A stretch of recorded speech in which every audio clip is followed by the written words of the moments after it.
क्या आप लोगों के साथ भी ऐसा होता है कि आप किसी को ना नहीं कह सकते? आप ये नहीं बोल सकते हो कि मुझे नहीं करना है ये काम। आप सिर्फ इसलिए हाँ कर देते हो उन लोगों को ताकि उनको बुरा ना लग जाए, या फिर आपको बहुत ही ज़्यादा संकोच होता है ये बोलने के लिए कि आप अगर ना बोलोगे तो वो क्या सोचेंगे आपके बारे में। तो आज हम इसी टॉपिक पर बात करेंगे कि how to stop people pleasing and master the art of saying no, कि लोगों को ना कैसे कहना है और क्यों कहना है। तो उसके लिए सबसे पहले बात करेंगे हम सेल्फ अवेयरनेस की। सेल्फ अवेयर होना बहुत ज़्यादा इम्पॉर्टेंट है कि आपकी नीड्स क्या है, डिज़ायर्स क्या है, प्रायोरिटीज़ क्या है। और ये प्रोसेस आपको अंडरस्टैंड करने में हेल्प करेगा कि आपको एक्चुअली मैटर क्या करता है।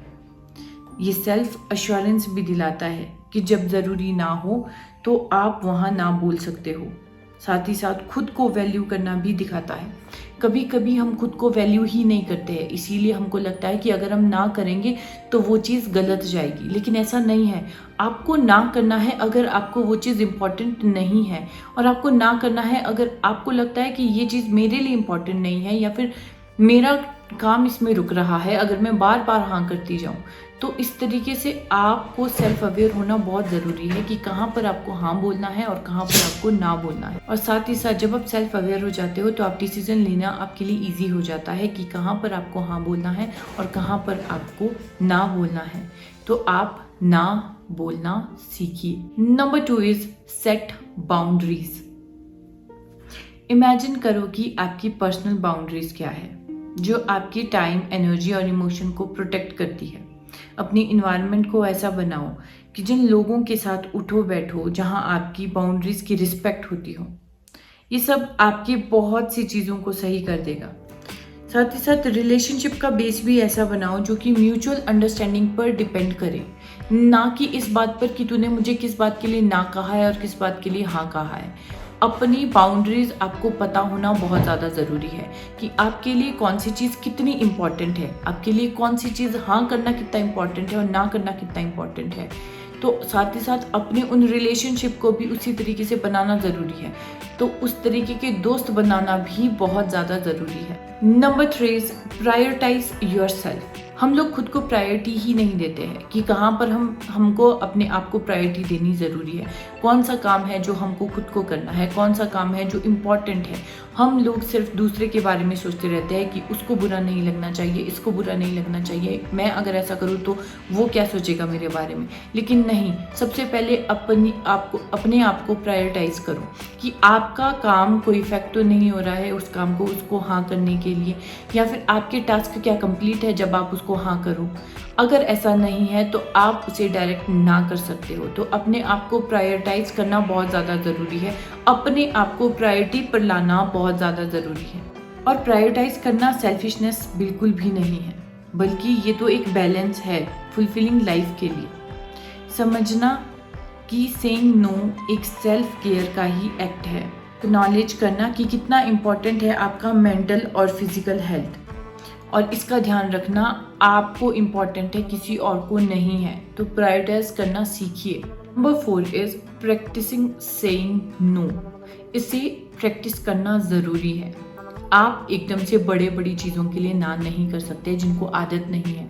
जिनको हमेशा आदत होती है किसी को भी हाँ करने की या किसी का भी काम करने की, वो डायरेक्टली ना नहीं कर सकता है। इसीलिए आपको ये चीज़ प्रैक्टिस करनी पड़ेगी और ये ग्रेजुअली आएगी।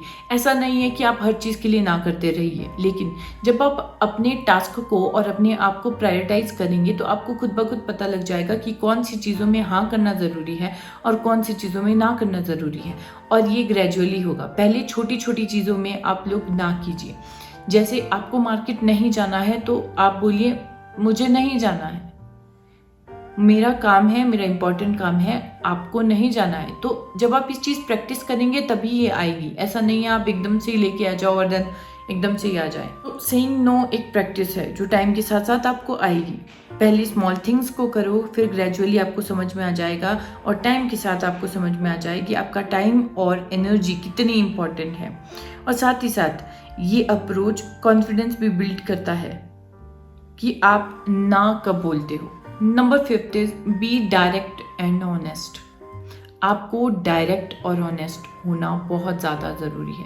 जब आप एकदम डायरेक्ट और ऑनेस्ट होंगे तभी दूसरा बंदा आपको समझ पाएगा। आपको डायरेक्टली मना करना है कि नहीं, मुझे ये काम नहीं करना है। जब आप अपने टास्क को प्रायोरिटाइज करोगे, जब आप खुद को प्रायोरिटाइज करोगे तो ऑटोमेटिकली ये चीज़ आपके अंदर खुद ब खुद आ जाएगी कि कौन सी चीज़ें हैं ना कहने की और कौन सी चीज़ें हैं हाँ कहने की। तो प्रायोरिटाइज करना इम्पॉर्टेंट है। Number 6 is prioritize time. Time को प्रायोरिटी देना बहुत ज़्यादा ज़रूरी है। एनालाइज करना बहुत ज़्यादा ज़रूरी है कि कौन सा ये टास्क आपके लिए उस टाइम पर करना इम्पॉर्टेंट है कि नहीं है। डिसीजन मेकिंग के लिए थोड़ा टाइम लो और फिर दोनों पहलू को देखो, क्या ज़रूरी और क्या नहीं है। क्या आपकी कोई कमिटमेंट से कोई चीज़ ब्रेक तो नहीं हो रही है, आपकी खुद की कमिटमेंट तो ब्रेक नहीं हो रही है, आप किसी और को कमिटमेंट के लिए अवेलेबल हो या नहीं हो। अगर हो तो क्या ये आपकी कमिटमेंट को तो नहीं तोड़ रही है।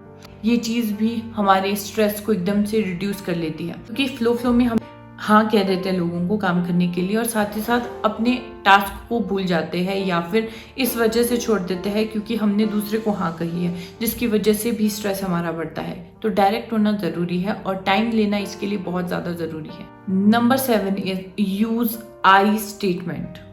आई कंसिडर करना बहुत ज़रूरी है कि मैं ऐसा फील कर रही हूँ, इस वजह से मैं ये नहीं कर सकती हूँ। आपको दूसरे की तरफ फिंगर पॉइंट नहीं करना है कि मैं इस वजह से नहीं कर रही हूँ या फिर मैं किसी और की वजह से नहीं कर रही हूँ। आपको आई कंसिडर करना है, आपको खुद को कंसिडर करना है कि मेरे ये टास्क है, अगर मैं आपके साथ आती हूँ जो कि मेरे लिए बिल्कुल भी इम्पॉर्टेंट नहीं है और मेरा कहीं बेनिफिट नहीं है इस चीज़ में, और इससे पहले ही आपके साथ मैंने काफ़ी ज़्यादा टाइम स्पेंड कर दिया है, तो आपको डायरेक्ट ना कहने के लिए आपको आई कंसिडर करना है। जब आप आई कंसिडर करोगे तो ये आपके सेल्फ कॉन्फिडेंस को भी कहीं ना कहीं बढ़ाएगा और साथ ही खुद को भी प्रायोरिटाइज करवाएगा। Number 8 is avoid over commitments. हम लोग सबसे ज़्यादा ओवर कमिटमेंट्स कर लेते हैं कि ओके मैं यहाँ तेरे साथ आऊँगी, देन मैं यहाँ तेरे साथ ये चीज़ करूँगी। कहीं आप अपना टाइम तो नहीं दे रहे हो जहाँ पर आपका टाइम और एनर्जी दोनों लग रहा है, लेकिन आपको वापस बदले में मिल कुछ नहीं रहा है। तो ये होता है जब हम ओवर कमिटमेंट कर लेते हैं या फिर एक्साइटेड होकर कमिटमेंट कर लेते हैं। तो विजुअलाइज करना ज़रूरी है पहले अपनी चीज़ों को कि ठीक है, नेक्स्ट मंडे मुझे पहले अपने टाइम को देखना पड़ेगा, अपने शेड्यूल को देखना पड़ेगा, उसके बाद ही मैं आपको कमिटमेंट कर सकती हूँ कि ये काम करना चाहिए कि ये काम नहीं करना चाहिए। Number 9 is be firm. जो कमिटमेंट खुद को दी है, अपने काम को दी है, उस पर खड़े रहना बहुत ज़्यादा ज़रूरी है। अगर आपने एक बार ना कह दिया है तो उसके ऊपर स्टक रहिए, हाँ ना मत कीजिए। अगर ऐसा करना है तो वो खुद ही आप गिल्ट ट्रैप में फंसते जाओगे। अगर आप बार बार हाँ ना करते रहोगे तो दूसरा भी आपके ऊपर ट्रस्ट खो देगा। तो उसके लिए आपको अगर ना करना है तो अपने टास्क पर एकदम से बिल्कुल स्टक रहिए कि मुझे ये काम करना है, इस वजह से मैं नहीं कर रहा हूँ या नहीं कर रही हूँ। जब आप वो चीज़ करोगे तब दूसरा भी ट्रस्ट करेगा, दूसरा भी अंडरस्टैंड करेगा और आप खुद भी गिल्ट ट्रैप में नहीं जाओगे। अदरवाइज आप गिल्ट ट्रैप में घुसते जाओ। और ये चीज़ आपको आपके डिसीजन को शेप में लाने के लिए भी बहुत ज़्यादा ज़रूरी है और बहुत ज़्यादा इंपॉर्टेंट है और बहुत ज़्यादा हेल्प करेगी अगर आप माइंडफुली अपने डिसीजन पर ना और हाँ करते हो तो। आज के लिए बस इतना ही। Thank you so much for watching this video. Do like, share and comment and subscribe to this channel. Thank you so much.